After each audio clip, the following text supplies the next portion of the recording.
Hello students, welcome back to my channel. आज हम आपके लिए लेकर आए हैं स्टैटिक्स में मीडियन सिखाएंगे। आपको क्या सिखाएंगे? मीडियन। तो मीडियन सीखने से पहले आपको मालूम होना चाहिए सीरीज कितने प्रकार की होती हैं। तो बेटा सीरीज को बोलते हैं बेटा श्रेणियाँ। तो बेटा श्रेणियाँ तीन प्रकार की होती हैं। नंबर एक हमारी होती है व्यक्तिगत श्रेणी। क्या होती है बेटा? व्यक्तिगत श्रेणी, इसे इंग्लिश में बोलते हैं इंडिविजुअल सीरीज। दूसरी होती है बेटा डिस्क्रीट सीरीज, ठीक है बेटा। और तीसरी होती है बेटा कंटिन्यूस सीरीज। तो बेटा हमारी जो सीरीज है वो कितने प्रकार की होती हैं बेटा? तीन प्रकार की। हम बोल सकते हैं इंडिविजुअल सीरीज, डिस्क्रीट सीरीज और कंटिन्यूस सीरीज। तो बेटा कोई भी क्वेश्चन करने से पहले हमें ज्ञात होना चाहिए सीरीज कौन से टाइप्स की है। पहले हमें सीरीज पहचानना है और सीरीज के हिसाब से ही हमें फॉर्मूले पुट करने होते हैं। तो आपको हम बताने वाले हैं, देखिए ध्यान से बेटा, संरचना के आधार पर सांख्यिकी श्रेणियाँ।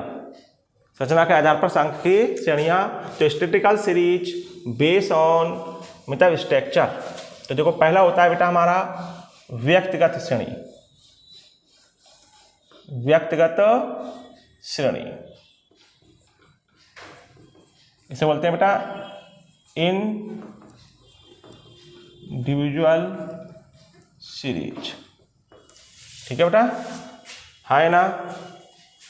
दूसरा देखिए खंडित श्रेणी। खंडित श्रेणी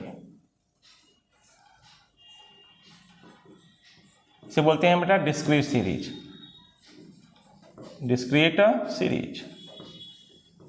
और तीसरी होती है बेटा कंटिन्यूस सीरीज। कंटिन्यूस सीरीज को बोलते हैं हम अखंडित श्रेणी या अविच्छिन्न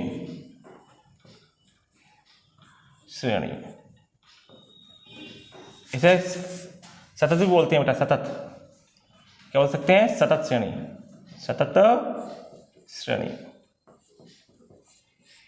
इसे इंग्लिश में बोलेंगे कंटिन्यूअस सीरीज। कंटिन्यूअस सीरीज बोलेंगे। क्लियर बेटा? तो बताइए संरचना के आधार पर श्रेणी कितने प्रकार की हो गई? तीन प्रकार की। व्यक्तिगत श्रेणी, खंडित श्रेणी। खंडित श्रेणी को बेटा हम विच्छिन्न श्रेणी भी बोलते हैं, ठीक है बेटा। और अखंडित श्रेणी या अविच्छिन्न श्रेणी या सतत श्रेणी। इंग्लिश में बोलेंगे बेटा इंडिविजुअल सीरीज, डिस्क्रीट सीरीज और कंटिन्यूस सीरीज। तो याद रखिएगा बेटा संरचना के आधार पर श्रेणी कितने प्रकार की हो गई? तीन प्रकार की। क्लियर? इनको ध्यान रखिएगा बेटा। व्यक्तिगत श्रेणी में क्या नहीं होता बेटा? व्यक्तिगत श्रेणी में फ्रीक्वेंसी नहीं होती। क्या नहीं होती? फ्रीक्वेंसी नहीं होती। इसमें आपको सीरियल नंबर मिलेंगे, रोल नंबर मिलेंगे, ठीक है बेटा। जितने पद होंगे उतने ही मूल होंगे। इसमें फ्रीक्वेंसी नहीं होती। क्या नहीं होती? व्यक्तिगत श्रेणी में क्या नहीं होती बेटा? फ्रीक्वेंसी नहीं होती। मेरे फ्रीक्वेंसी मतलब होता है एक जैसे कितने लोग। अब देखिए खंडित श्रेणी में क्या मिलेंगे बेटा? इसमें वैल्यू मिलेंगी। क्या मिलेंगे? खंडित श्रेणी में आपको वैल्यू मिलेंगी। वैल्यू को बोलते हैं हम एक्स, और उनकी मिलेंगी फ्रीक्वेंसी मतलब आवृत्तियाँ। क्या मिलेंगी? आवृत्तियों को बोलेंगे एफ, फ्रीक्वेंसी। अब फ्रीक्वेंसी क्या होती है? जैसे मान लीजिए आपकी क्लास में 20 स्टूडेंट हैं। कितने स्टूडेंट हैं बेटा? 20 स्टूडेंट हैं। अब उनका टेस्ट हुआ, तो बेटा टेस्ट हुआ 10 नंबर का। कितना हुआ? 10 का हुआ। अब मैं पूछ रहा हूँ आपसे, बताइए कि 2 नंबर प्राप्त करने वाले कितने लोग हैं या कितने स्टूडेंट हैं? तो आपने कहा सर 2 नंबर प्राप्त करने वाले 4 स्टूडेंट हैं। तो बताइए 2 अंक की आवृत्ति कितनी हो गई? 4 हो गई। ये फ्रीक्वेंसी होती है। मैंने पूछा 3 अंक प्राप्त करने वाले कितने लोग हैं? आपने कहा सर 3 लोग हैं। तो 2 अंक की आवृत्ति क्या हो गई? 3 हो गई। तो ये बेटा खंडित श्रेणी में मिलेंगे। वहाँ वैल्यू मिलेंगी। क्या मिलेंगी? वैल्यू को बोलेंगे मार्क्स, और जो उनकी प्राप्त करने वाले ये हो गए तो वो हो गई फ्रीक्वेंसी। क्लियर? तो एक जैसे मार्क्स प्राप्त करने वाले वो हो गई फ्रीक्वेंसी। बेटा अखंडित श्रेणी में आपको क्या मिलेंगे? वर्गांतर। क्या मिलेंगे? जैसे वर्गांतर जैसे कैसे होते हैं? 0 से 10, 10 से 20, 20 से 30, ठीक है बेटा। ये अपर लिमिट, ये लोअर लिमिट होती है वर्गांतर की, ये अपर लिमिट होती है। ये लोअर लिमिट, ये अपर लिमिट। ये कहाँ मिलेंगे बेटा? ये सब मिलेंगे बेटा आपको कंटिन्यूस सीरीज में, ठीक है बेटा। इसमें कंटिन्यूस सीरीज में मिड वैल्यू मिलती है, मिड वैल्यू भी होगी, लेस देन, मोर देन होता है। ये सब आपको कंटिन्यूस सीरीज में मिलेंगे, ठीक है बेटा। तो पहले आपको क्वेश्चन करने से पहले आपको सीरीज के बारे में पता होना चाहिए, सीरीज की पहचान होना चाहिए कि सीरीज कौन सी है, उसी के हिसाब से हम बेटा फॉर्मूला फिट करते हैं। ठीक है, तो हम आपको आज सिखाते हैं बेटा मीडियन। क्या सिखाते हैं आज हम आपको मीडियन निकालना सिखाते हैं। देखिए बेटा मीडियन देखिए, पहले मैं आपको सिखाता हूँ तब इंडिविजुअल सीरीज में। देखो बेटा इंडिविजुअल सीरीज में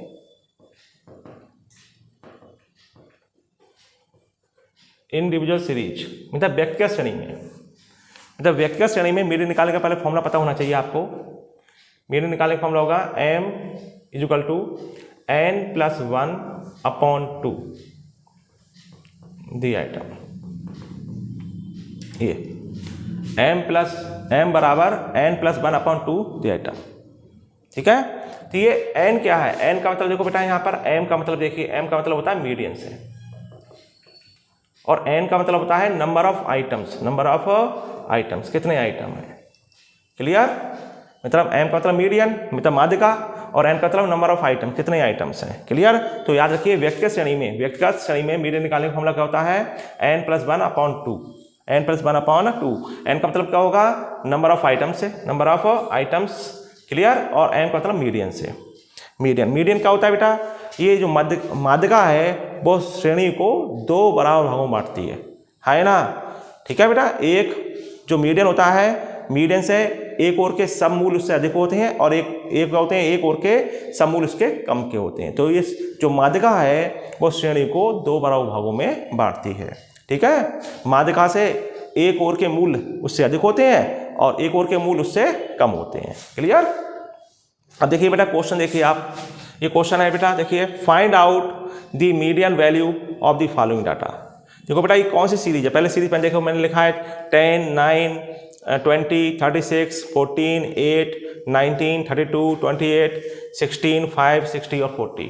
बेटी देखिए बेटा ये कौन सी सीरीज है, पहली सीरीज पहचानी है बेटा। ये सीरीज है बेटा व्यक्तिगत श्रेणी है, मतलब इंडिविजुअल सीरीज है, ये व्यक्तिगत श्रेणी है, तो उसमें फ्रीक्वेंसी नहीं है। क्या नहीं है, देखो 1, 2, 3, 4, 5, 6, 7, 8, 9, 10, 11, 12, 13, तो देखो 13 है। देखो बेटा ये समझो ये वैल्यू है, मतलब 13 वैल्यू दे रखी है, फ्रीक्वेंसी नहीं है। तो देखो बेटा ये कौन सी सीरीज है बेटा, व्यक्तिगत श्रेणी है। तो इसमें मीडियन कैसे निकालेंगे, हम लिखेंगे देखो बेटा कैलकुलेशन ऑफ मीडियन,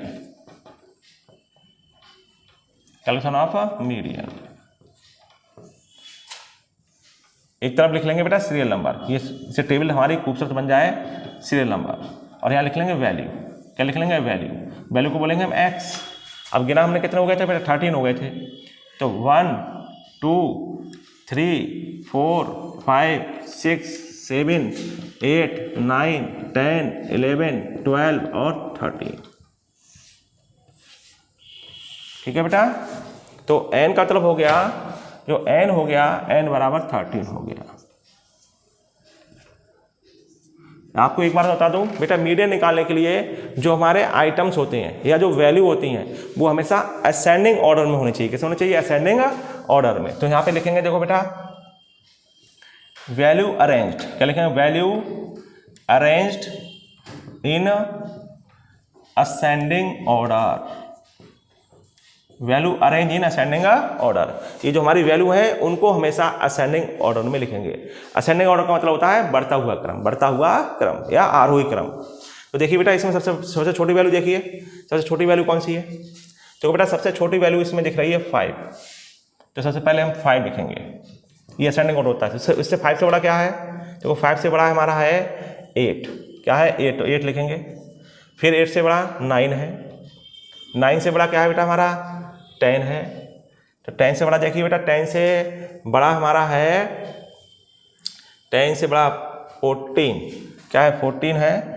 और 14 से बड़ा हमारा 16 है, और 16 से बड़ा हमारा 19 है, 19 से बड़ा 20 है, और 20 से बड़ा 28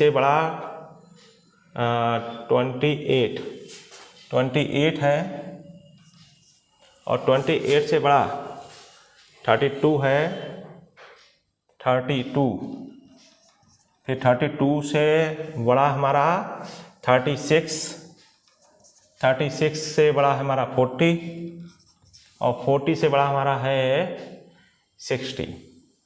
लीजिए बेटा ये भी देखो 1 2 3 4 5 6 7 8 9 10 11 12 13 हो गया बेटा। ये सब असेंडिंग ऑर्डर में आ गए। बेटा याद रखिए मीडियन निकालने के लिए हमारी वैल्यू हमेशा असेंडिंग ऑर्डर में होनी चाहिए। किसमें, कौन सीरीज में, इंडिविजुअल सीरीज में। एक्स हमेशा किसमें होना चाहिए, असेंडिंग ऑर्डर में, तभी मीडियन सही हो सकता है। लीजिए एन कितना है, कितने आइटम है बेटा 13। तो देखो मीडियन का फॉर्मूला देखिए, मीडियन बराबर क्या होगा n + 1/2 3 आइटम। अब देखिए n कितना है, n है 13 में हमने क्या किया बेटा 1 प्लस किया, 13 में 1 प्लस किया अपॉन 2 कितना हो गया 14/2, 2 से कट कर दो 2 7 जा 14, तो 7th आइटम आ गया। क्या आ गया बेटा 7th आइटम। अब देखिए 7 की वैल्यू कितनी है, देखो 7 की वैल्यू कितनी है 19। तो ठीक है लिखेंगे the value of 7th item is equal to हो गया बेटा 19। इसलिए मीडियन कितना हो गया, मीडियन हो गया हमारा 19। लीजिए ये मीडियन निकल आया। क्लियर। तो ये इंडिविजुअल सीरीज में आपने मीडियन निकालना सीख गए। ठीक है। कभी कभी क्या होता है, कभी कभी मीडियन में क्या होता है बेटा, मीडियन में कभी कभी ये ऑड नंबर है, कभी इवन नंबर आता है। क्या आता है, इवन नंबर। तो उसको भी मैं भी एक्सप्लेन कर देता हूँ। देखिए बेटा अब मैंने ये दूसरा क्वेश्चन लिखा है, देखिए अब ये find out the median value of the following data. ये हमारी वैल्यू दे रखी है। कौन सीरीज है बेटा, इंडिविजुअल सीरीज है। Calculation of median value arranged in ascending order. देखिए असेंडिंग ऑर्डर लिख लिया। अब देखिए यहाँ पे देखिए 1 2 3 4 5 6 7 8 9 10 11 12 13 एंड 14 हो गया। क्या हो गया 14। तो मैंने असेंडिंग ऑर्डर लिख लिया। क्या लिख लिया मैंने, असेंडिंग ऑर्डर में इनको लिख लिया। याद रखिएगा मीडियन निकालने के लिए हमारी वैल्यू हमेशा असेंडिंग ऑर्डर में होनी चाहिए, तभी मीडियन निकल सकता है। अगर आपने असेंडिंग ऑर्डर नहीं किया तो बेटा मीडियन नहीं निकलेगा, मीडियन ना नहीं निकलेगा। देखिए यहाँ पर देखो n बराबर कितना है 14 है, अर्थात ये इवन नंबर है। क्या है, इवन नंबर है। ठीक है बेटा। अब देखिए इसका मीडियन कैसे निकलेगा। देखिए मीडियन बराबर होगा, क्या फॉर्मूला होगा n + 1/2 दी आइटम। सी आइटम हो गया। देखो n कितना हो 14 + 1/2 15/2 कितना आ गया 7.5 आइटम। 7.5 आइटम। देखिए ये पॉइंट में आ गया बेटा। जब इंडिविजुअल सीरीज में हमारा जो पॉइंट वैल्यू आए जो आए ती आइटम आए वो पॉइंट में आए, क्या है पूर्णांक ना आए, दशमलव में आए। तो देखो बेटा तो हम क्या करते हैं, तो इसकी वैल्यू लगानी पड़ेगी बेटा। ये 7 की वैल्यू लिखेंगे और 7 के बाद क्या आता है 8 आता है, तो 8 की वैल्यू लिखेंगे। उन दोनों को ऐड करके 2 से डिवाइड कर देंगे। तो देखिए बेटा तो मीडियन निकालने का फॉर्मूला देखो क्या होगा, आप देखेंगे इसकी वैल्यू निकालिए पहले। The value of 7.5 item is equal to, तो यहाँ पे 7.5 है तो 7 आएगा और 8 आएगा। देखो एक तो 7 की वैल्यू आएगी और एक 8 की वैल्यू आएगी। क्लियर निकले यार, क्यों 7.5 है। अगर होता है यहाँ पे 6.5 तो 6 की वैल्यू आती और 7 की वैल्यू आती। तो दी वैल्यू ऑफ 7.5 आइटम, तो लिखेंगे दी वैल्यू ऑफ 7th आइटम, और 7 के बाद क्या आता है बेटा 8 आता है। तो the value of 8 item upon 2। Clear. अब देखिए ध्यान से बेटा 7 की वैल्यू देखो, 7 की वैल्यू कितनी है 19, तो 19 लिख दिया। और देखो 8 की वैल्यू कितनी है 20 लिख दिया अपॉन 2। तो ये हो गया 39/2, 9 जो 18 और 2 5 10। लीजिए बेटा कितना आया बेटा, ये आया बेटा 19.5। तो यही हमारा मीडियन होगा, क्लियर नहीं क्लियर। याद रखिएगा जब हमारा जो हम ये n + 1/2 करके जब फॉर्मूला लगाएंगे तब ये पॉइंट में आए तो हमेशा ये फॉर्मूला लगेगा, तब उसकी जो आएगा वैल्यू, तब वैल्यू जो आएगी वही हमारा मीडियन होगा। क्लियर, समझ में आ गया। ये फॉर्मूला कब लगते हैं, ये फॉर्मूला कब लगेगा ये वाले, जब यहाँ पर इवन होगा। क्या होगा, इवन नंबर होगा। ये समझिए यहाँ पर ये इवन नंबर होगा, तब ये फॉर्मूले लगते हैं। मतलब अगली वीडियो में आपको मैं डिस्क्रीट सीरीज और कंटिन्यू सीरीज में मिरर निकालना बताऊंगा। ठीक है, मेरी वीडियो को लाइक करें, शेयर करें और जो भी प्रॉब्लम हो बेटा कमेंट द्वारा लिखकर बताएं। ठीक है बेटा, थैंक यू।